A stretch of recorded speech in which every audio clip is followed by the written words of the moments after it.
বিসমিল্লাহির রহমানির রহিম। শুরু করছি আল্লাহর নামে, যিনি পরম করুণাময় অসীম দয়ালু।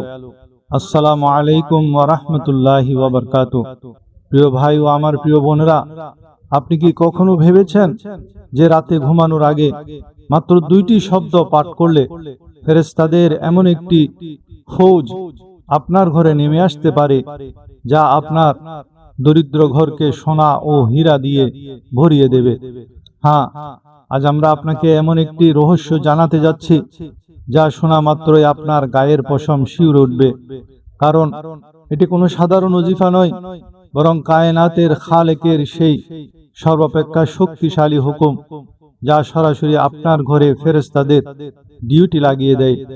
আপনি বিছানায় শুয়ে জিহ্বা দিয়ে এই 2টি শব্দ আদায় করতেই আসমানের দরজাগুলো খুলে দেওয়া হবে এবং ফেরেশতারা আপনার ঘরের চালে এসে রিজিক, দৌলত ও সফলতার পাহাড় লাগিয়ে দেবে। মানুষ এটি দেখে তাজ্জব হয়ে যাবে যে রাতারাতি আপনার অবস্থা কিভাবে বদলে গেল, আপনার ঘর থেকে অভাব অনটন কিভাবে চিরতরে বিদায় নিল। আপনার কাছে এত বড় দৌলত রাখার জন্য সিন্ধু কি বিদ্যমান রয়েছে? কারণ এই ওজিফা করতে দৌলত এত দ্রুত গতিতে বর্ষিত হবে যে সামলানো মুশকিল হয়ে যাবে। আপনার সমস্ত ঋণ এক রাতেই পরিশোধ হয়ে যাবে। আপনার ঘরের প্রতিটি কোণ সুখ ও সমৃদ্ধিতে জলমল করে উঠবে।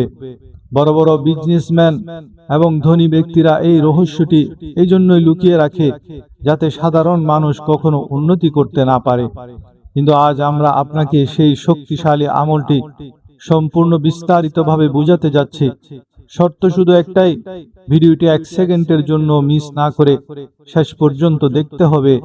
কারণ আপনি যদি এর কোনো অংশ বাদ দিয়ে দেন, তবে সেই খাস শব্দগুলো আপনার অজানা থেকে যাবে এবং দৌলতের এই বৃষ্টি আপনার দরজায় এসে আটকে যাবে। একটু ভেবে দেখুন, সকালে যখন সূর্য উদিত হবে, তখন আপনার ঘরে দুনিয়ার সব রকম সুখ স্বাচ্ছন্দ্যের জিনিস বিদ্যমান থাকবে। সবচেয়ে দামি লাক্সারি গাড়ি আপনার দরজায় দাঁড়িয়ে থাকবে এবং আপনার আগামী প্রজন্মের জন্য দৌলতের পাহাড় জমা হয়ে যাবে। যেসব মানুষ দারিদ্র্যের জাতাকলে পিষ্ট হচ্ছেন বা যাদের ব্যবসা একদম ডুবে গেছে, তাদের জন্য এই ভিডিওটি কোনো মজেজার চেয়ে কম নয়। কারণ মাত্র কয়েক সেকেন্ডের এই আমল আপনার পুরো তকদিরের লেখা, তকদিরের নকশা বদলে দেবে। এখনই এই ভিডিওতে সম্পূর্ণ মনোযোগের সাথে যুক্ত থাকুন এবং এর প্রতিটি শব্দ মনোযোগ দিয়ে শুনুন। কারণ যে ব্যক্তি এই ওজিফা বুঝে যাবে, সে আগামী কয়েকদিনের মধ্যেই এই শহরের সবচেয়ে ধনী মানুষে পরিণত হবে। প্রিয় ভাইয়েরা, ঘুমানোর আগে শুধু এই 2টি শব্দ পড়ে নেবেন। আল্লাহর সত্তা সকালে ফেরেশতাকে আপনার ঘরে দৌলত দিয়ে পাঠাবেন। আপনি বিশ্বাস করতে পারবেন না যে এই ছোট্ট আমলটি কত বড় পরিবর্তন আনতে পারে। শুধু একটি রাত পরীক্ষা করে দেখুন। এটি সেই রহস্য যা সবাইকে বলা হয় না, কিন্তু যে পড়েছে তার রিজিকে অবিশ্বাস্য বৃদ্ধি ঘটেছে। রাতে ঘুমানোর আগে কয়েক সেকেন্ড সময় বের করুন এবং এই 2টি শব্দ পড়ুন। তারপর সকালের দৃশ্য নিজেই দেখুন। আপনি যদি চান যে ঘরে বরকত, সমৃদ্ধি ও দৌলত আসুক, তবে এই আমলটি আপনার জন্য একটি বিশেষ উপহার। ভিডিওটি শেষ পর্যন্ত অবশ্যই দেখুন, কারণ আসল 2টি শব্দ একদম শেষে জানানো হবে, যা আপনার ভাগ্য বদলে দিতে পারে। সেই ওজিফাটি, সেই 2টি শব্দ বলার আগে কয়েকটি হাদিস অত্যন্ত দিয়ে শুনুন।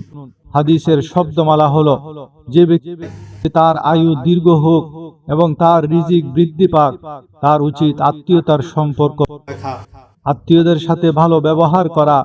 প্রশ্ন হলো, মৃত্যুর সময় তো নির্ধারিত, তবে তাতে বৃদ্ধি কিভাবে হবে?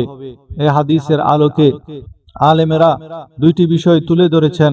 প্রথম বিষয় হলো, জীবন দীর্ঘ হওয়ার অর্থ হলো তা বরকতময় হয়ে যাবে। রিজিক বেশি হওয়ার অর্থ কি? অর্থ হলো যতটুকু থাকবে তাতেই বরকত সৃষ্টি হয়ে যাবে। আর বরকত কেমন? আমি একটি উদাহরণ দিচ্ছি। সাহাবী জাবির রাদিয়াল্লাহু তাআলা আনহু দেখলেন যে রাসূলুল্লাহ সাল্লাল্লাহু আলাইহি ওয়াসাল্লামের চেহারায় ক্ষুধার ছাপ রয়েছে। সাহাবীরা সেই সময়ে তা চিনে ফেলতেন। তিনি গিয়ে তার স্ত্রীকে বললেন, মনে হচ্ছে আজ আল্লাহর রাসূল সাল্লাল্লাহু আলাইহি ওয়াসাল্লাম খাবার খাননি, তাই আমি তাকে নিয়ে আসি, তুমি গিয়ে খাবার তৈরি করো। তারপর চুপচাপ কানে কানে বললেন, হে আল্লাহর রসূল, আজ আপনি আমাদের কাছে খাবার খাবেন, কারণ স্ত্রী এটি জানিয়েছেন যে কেবল বাচ্চাদের জন্য খাবার রয়েছে। নবীজি বললেন, আচ্ছা ভাই সকল, আপনাদের ভাই আজ দাওয়াত করেছে, সবাই চলে আসুন। আর কতজন লোক জানেন? প্রায় 1000। আল্লাহু আকবার। যখন সেখানে পৌঁছালেন তখন দেখলেন এটি কি, এখন এই সামান্য রুটি কিভাবে সবার জন্য কুলাবে? আপনি বললেন, নবী করিম সাল্লাল্লাহু আলাইহি ওয়াসাল্লাম বললেন, যে খামির রয়েছে তার উপর কাপড় দিয়ে দাও, বিসমিল্লাহ পড়ে শুরু করো, এবং রুটি বানানোর জন্য আরো একজন মহিলাকে ডেকে আনো। বললেন, আল্লাহ রসুল সাল্লাল্লাহু আলাইহি ওয়াসাল্লাম, এত আমার স্ত্রী বানিয়ে নেবে। আমার নবীজি বললেন, আরো একজন ডাকো। কি হলো? তারা খামির নিয়ে রুটি বানাতে লাগলেন, সাহাবীরা খেতে লাগলেন, সবাই খেয়ে নিলেন, এবং তখনও খাবার বেঁচে ছিল। বরকত কে দিয়েছেন? সে মহান রব। বরকত যখন কোনো সম্পদে চলে আসে না, তখন হে আমার শ্রদ্ধেয় অভিভাবক, সামান্য সম্পদও অনেক বেশি মনে হয়। আর বেবরকতির যখন আসে, তখন কোটি টাকার মালিক হলেও তাকে কাঁদতেই দেখা যায়। জানেন সে কি বলবে? জানি না কি হবে, কি যে হবে, বেশি থেকে বেশি তো কবর তৈরি হবে, আর সেটা তো তৈরি হয়েই ছাড়বে। সুতরাং পেরেশানি কিসের? পূর্বের মানুষদের তো কবর তৈরি হয়ে গেছে, আমাদেরও কবরের জন্য তৈরি হতে হবে। রিজিকে প্রশস্ততা ও বরকতের এত মওজেজা রয়েছে যে তার উপর পুরা বই লেখা হয়েছে। হযরত ওমর ফারুক রাদিয়াল্লাহু তাআলা আনহু বলেন, একবার 440 জন লোক এলো। 440 জন লোক হুজুর সাল্লাল্লাহু আলাইহি ওয়াসাল্লামের কাছে এসে বলল, আমাদের আপ্যায়ন করুন। রাসূল করিম সাল্লাল্লাহু আলাইহি ওয়াসাল্লাম বললেন, ওমর, এদের খাওয়াও। হযরত ওমর বললেন, আকা, আমার কাছে মাত্র একজনের খাবার আছে, মাত্র একজন, আর এরা তো 440 জন। রাসূল করিম সাল্লাল্লাহু আলাইহি ওয়াসাল্লাম তাকে কিছু খেজুর দিলেন এবং বললেন, যাও, যত ইচ্ছা খাও এবং মেহমানদের খাওয়াও। হযরত ওমর রাদিয়াল্লাহু বলেন, আমি নিয়ে গেলাম। 440 জন লোক খেতেই থাকলো, আমার খাবার শেষই হলো না। তারা খেয়ে চলে গেলেও আমার পুরো ঘর খেলো, তাও খাবার বাকি রইল। এটি রিজিকে বরকত ও প্রশস্ততার অগণিত মওজেজার একটি। হুদায়বিয়ার সন্ধির সময় মক্কা মুকাররমায় যাচ্ছিলেন উমরার নিয়তে। হুজুর আকরাম সাল্লাল্লাহু আলাইহি ওয়াসাল্লাম মক্কাবাসীরা প্রতিমধ্যে আটকে দিয়েছিল। তারপর এমন এক সময় এলো যে মানুষের কাছে পানি শেষ হয়ে গেল, পানি ছিল না। কাছেই একটি কূপ ছিল, সেটাও শুকিয়ে গিয়েছিল। সেই কূপটি আজও মক্কায় বিদ্যমান। এখন সৌদিরা সম্ভবত একটি কোম্পানিকে চুক্তিতে দিয়ে দিয়েছে এবং সেই কোম্পানির অধীনে এখন সেই কূপ রয়েছে। এখনো সেটি ধ্বংস করা হয়নি। প্রায় 14 শতকের পুরনো কূপ আজও বিদ্যমান। সেটি শুকিয়ে গিয়েছিল, একেবারেই শুকিয়ে গিয়েছিল। হুজুর পাক সাল্লাল্লাহু আলাইহি ওয়াসাল্লাম কুলি করলেন এবং বললেন, ওই কূপের মধ্যেই কুলির পানি ফেলে দাও। সাহাবীরা বলেন, আমরা ওই কূপে প্রিয় নবীজির কুলির পানি ফেলে দিলাম। সামান্য একটু কুলির পানি ছিল, কূপ পানিতে কানায় কানায় ভরে গেল। এত ভরলো যে যত মানুষ ছিল সবাই সেই কূপ থেকে পানি পান করলো, ওযু করলো, যার গোসলের প্রয়োজন ছিল গোসল করলো, নিজেদের পশুদের পান করালো। এক সাহাবীকে জিজ্ঞেস করা হলো, আপনারা তখন কতজন ছিলেন? তিনি বলেন, আমরা 1400 লোক ছিলাম। তবে আমার বিশ্বাস যে যদি 1 লাখও হতো তাহলেও পানি কম পড়তো না। আর তারপর সেই কূপ কখনো শুকায়নি, আজও তাতে পানি বিদ্যমান। যারা অভাবে আছেন তাদের একটি হাদিস মনে রাখা জরুরি। যেমন সুনানি তিরমিজির 2326 নং হাদিসের বর্ণনা হযরত আব্দুল্লাহ ইবনে মাসউদ রাদিয়াল্লাহু তাআলা আনহু হতে বর্ণিত আছে। তিনি বলেন, রাসূলুল্লাহ সাল্লাল্লাহু আলাইহি ওয়াসাল্লাম বলেছেন, কেউ যদি অভাব অনটনে পড়ে তা মানুষের নিকট উপস্থাপন করে তাহলে তার অভাব অনটন দূর হবে না। আর যে ব্যক্তি অভাব অনটনে পড়ে তা আল্লাহ তাআলার নিকট উপস্থাপন করে, তবে অবশ্যই আল্লাহ তাআলা তাকে দ্রুত অথবা বিলম্বে রিজিক দান করবেন। এবার একটি মজার হাদিস শুনুন, রূহ খুশ হয়ে যাবে। রাসূল আকরাম সাল্লাল্লাহু আলাইহি ওয়াসাল্লাম বলেছেন, যদি কেউ জিহাদ না করতে পারে তবে সোনার উপর পাহাড় যদি আল্লাহর রাস্তায় কোরবানি করা হয় তা থেকে উত্তম প্রতিদান পাওয়া যাবে। তাহলে সেটি কিসের মাধ্যমে? সেটি হলো সুবহানাল্লাহি ওয়া বিহামদিহি, সুবহানাল্লাহি ওয়া বিহামদিহি, এই জিকিরের মাধ্যমে। এক গ্রাম্য লোক আল্লাহ রসুলের কাছে এলো, এসে বলল, আল্লাহ রসুল, আমাকে কোনো কল্যাণের কথা বলুন যার দ্বারা আমার উপকার হবে। নবীজি বললেন, বলো সুবহানাল্লাহ আলহামদুলিল্লাহ ওয়ালা ইলাহা ইল্লাল্লাহু আল্লাহু আকবার। সুবহানাল্লাহি ওয়ালহামদুলিল্লাহি ওয়ালা ইলাহা ইল্লাল্লাহু আল্লাহু আকবার। সে গ্রাম্য লোক হাঁটতে লাগলো, চলে যেতে লাগলো। কিছুটা দূরে গিয়ে সে আবার ফিরে এলো, এসে বলল, হে আল্লাহর রসুল, সুবহানাল্লাহ অর্থ আল্লাহর পবিত্রতা, এটা তো আল্লাহর জন্য হলো, আমার জন্য কি? আলহামদুলিল্লাহ অর্থ সমস্ত প্রশংসা আল্লাহর জন্য, হে আল্লাহর রসুল, এটিও তো আল্লাহর জন্য, আমার জন্য কি? ওয়ালা ইলাহা ইল্লাল্লাহ অর্থ আল্লাহ ছাড়া কোনো উপাস্য নেই, হে আল্লাহর রসুল, এটিও তো আল্লাহর জন্য, তাহলে আমার জন্য কি? আল্লাহু আকবার অর্থ আল্লাহ সবকিছুর চেয়ে মহান, হে আল্লাহর পয়গম্বর, এটিও তো আল্লাহর শ্রেষ্ঠত্ব, তাহলে আমার জন্য কি? তখন আল্লাহ রসুল বললেন, যখন তুমি বলবে সুবহানাল্লাহ, তখন তোমার রব বলবেন, সাদাকাতা, আমার বান্দা তুমি সত্য বলেছ। যখন তুমি বলবে আলহামদুলিল্লাহ, তখন তোমার রব বলবেন, সাদাকাতা, আমার বান্দা তুমি সত্য বলেছ। যখন তুমি বলবে লা ইলাহা ইল্লাল্লাহ, তখন তোমার রব বলবেন, সাদাকাতা, হে আমার বান্দা তুমি সত্য বলেছ। যখন তুমি বলবে আল্লাহু আকবার, তখন তোমার রব বলবেন, সাদাকাতা, আমার বান্দা তুমি সত্য বলেছ। যাকে তার রব চারবার বলবেন যে হে আমার বান্দা তুমি সত্য বলেছ, তার চেয়ে বড় ভাগ্যবান আর কে হতে পারে? তারপর তুমি বলবে আল্লাহুম্মা গফিরলি, হে আল্লাহ আমাকে ক্ষমা করে দিন। তখন তোমার রব বলবেন, আমি তোমাকে ক্ষমা করেছি, হে আমার বান্দা যাও, আমি তোমাকে ক্ষমা করে দিলাম। তারপর তুমি বলবে আল্লাহুম্মা আরহামনি, হে আল্লাহ আমার উপর রহম করো, দয়া করো। তখন তোমার রব বলবেন, আমি করেছি, যাও আমার বান্দা, আমি রহমতের বৃষ্টি বর্ষণ করে দিলাম, তোমার উপর রহম করে দিলাম। তারপর তুমি বলবে আল্লাহুম্মা রযুকনি, হে আল্লাহ আমাকে রিজিক দান করুন। তখন আমার রব বলবেন, আমি করেছি, যাও হে আমার বান্দা, আমি রিজিকে প্রাচুর্য দান করে দিলাম। সুবহানাল্লাহ। সে গ্রাম্য লোক এত বেশি খুশি হলো যে সেখান থেকে দৌড়ে চলে গেল এবং বলতে বলতে যেতে লাগলো, সুবহানাল্লাহি ওয়ালহামদুলিল্লাহি ওয়ালা ইলাহা ইল্লাল্লাহু আল্লাহু আকবার, আল্লাহুম্মা গফিরলি ওয়ারহামনি ওয়ারযুকনি। সুবহানাল্লাহি ওয়ালহামদুলিল্লাহি ওয়ালা ইলাহা ইল্লাল্লাহু আল্লাহু আকবার, আল্লাহুম্মা গফিরলি ওয়ারহামনি ওয়ারযুকনি। প্রিয় ভাইয়েরা, আমি নিজের চোখে মানুষের জীবনে পরিবর্তন দেখেছি, মানুষকে মুশকিল থেকে বের হতে দেখেছি এবং সুখী হতে দেখেছি।